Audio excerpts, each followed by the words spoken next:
Gourav Dodge, son of Ganga and Luna Dodge of Belport, had the meeting with the valedictorian of the class of 2011 at Belport High School. As a National Merit Commended student, Gourav has a 104.3 GPA and an SAT score of 22.7. The valedictorian of the class of 2011 at Belport High School will be attending Harvey College in Claremont, California in the fall, majoring in physics. I'm proud to present this year's valedictorian, Gourav Dodge.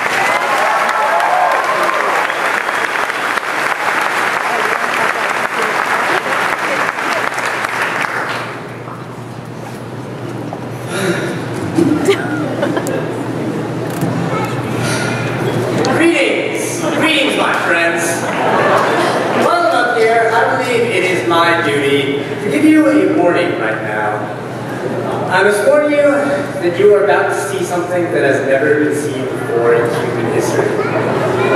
Wait for it. Wait for it. Now! Right there. Did you see it? Did you see it? Over there. Did you see it? Did you see it? Did you see it? That, my friends, was precisely 6:49 p.m., June 23rd, 2011 AD. We have now officially entered the future. Whoa!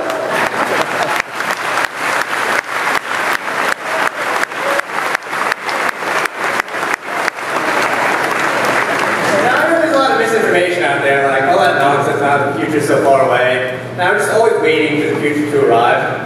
Well, I would just like to inform you that the future is here. Right now, you are hearing the voice of a young high school graduate speaking to a small plastic object, vibrating a small diaphragm in the head of the object, inducing electrical currents to travel down the object. That long, narrow, wide piece of metal, semi-non-conducting metal, plastic for your safety, of course, which then boosted an amplifier, sent to vibrate another diaphragm, that pushes air back and forth rhythmically, creating sound identical to that high school graduate's voice, with the exception of it being louder so that all of you may hear it, of course.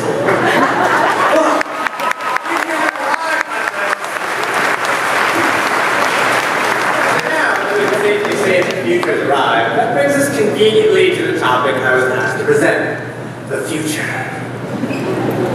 Isn't it a bit odd? I mean, I've tried telling you before that we're living in the future and they didn't believe me. Well, so what exactly does it take to convince someone that we're living in the future? How about the fact that crime rates are lower now than they have ever been in the past? How about the fact that in the last 10 years we finally sequenced every last letter of the DNA code of a human being? The fact that in the last 7 months, we have seen the world rise up and overthrow 2 dictators in the Arab world. The fact that we just recently launched the largest machine the world has ever seen, in the form of a 17-mile-long particle accelerator that probes the very depths of the properties of the universe we live in. How about the fact that that guy over there can pull out this wad of metal and text, "Good morning, eh?" to his Spanish friend in Tokyo right now.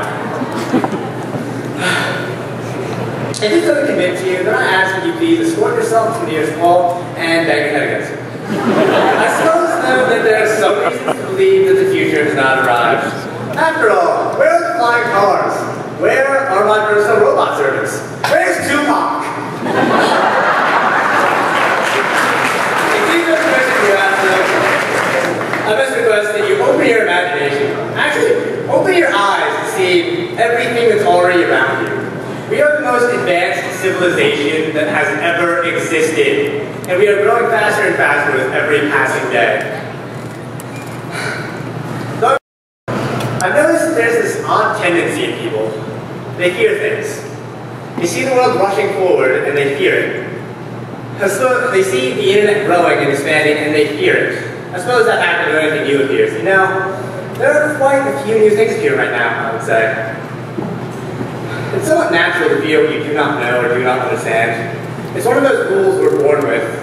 But if there's one thing that history has taught me, it's that we don't have to follow those rules. 40-year lifespans, smallpox, limited memory. I believe we as a species have collectively said, well, no. We don't have to be limited by things we were born with anymore. Humans weren't meant to walk on the moon. Do you know what we did? We went up and we walked on the moon. We don't have to be limited by fear anymore. Besides the friends in Egypt, who after 29 years of fear and tyranny, they stood up. People not much older than any of us They stood up and cast away their fear. On January 25th, this very year, thousands of people, teachers, doctors, architects, florists, students, all kinds of people, rose up and stormed the streets saying, "We don't want this anymore." When Gourav sent the tanks rolling in, it didn't matter anymore because there was no fear. After 29 years of dealing with corruption and abuse, in 18 days, they rose up and took that guy down. The fear barrier had been broken, and it was truly one of the most beautiful moments of my high school years. We live in a new world, and there's nothing to be afraid of. We've seen the rise of new ideas, new sciences, and the internet. If Facebook were to suddenly become a country, it would be the third largest in the world, with about twice the population of the United States. And while you may ridicule the new culture that has developed on the internet, don't forget that it was Facebook that organized much of the Egyptian revolution. And it was YouTube that televised the plight of the Egyptians to the world. It was Twitter that made the revolution global and gave us live updates as they happened. Sure, we still have problems, but procrastination and time wasting, they existed well before the internet. And they will continue long after the internet, believe me. Don't be afraid of the future. Embrace it. Do not run away from something just because it can be used badly. Go out and use it to enhance the world we live in. Embrace the laws. Be proud of your laws. Do it!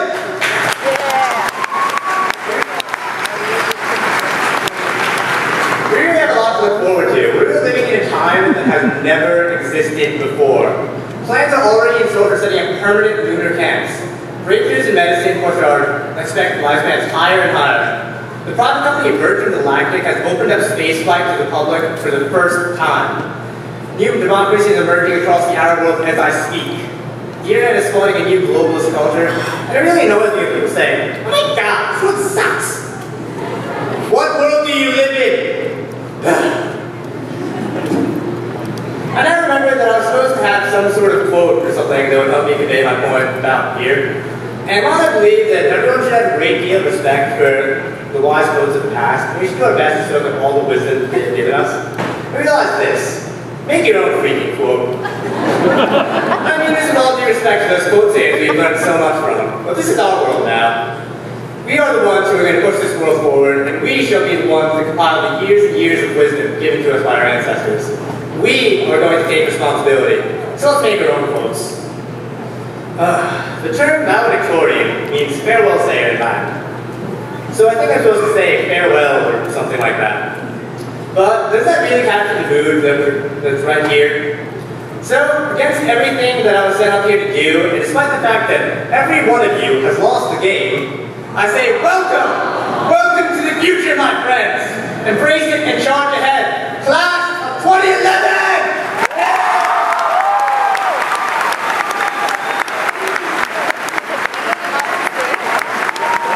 Here you go, come.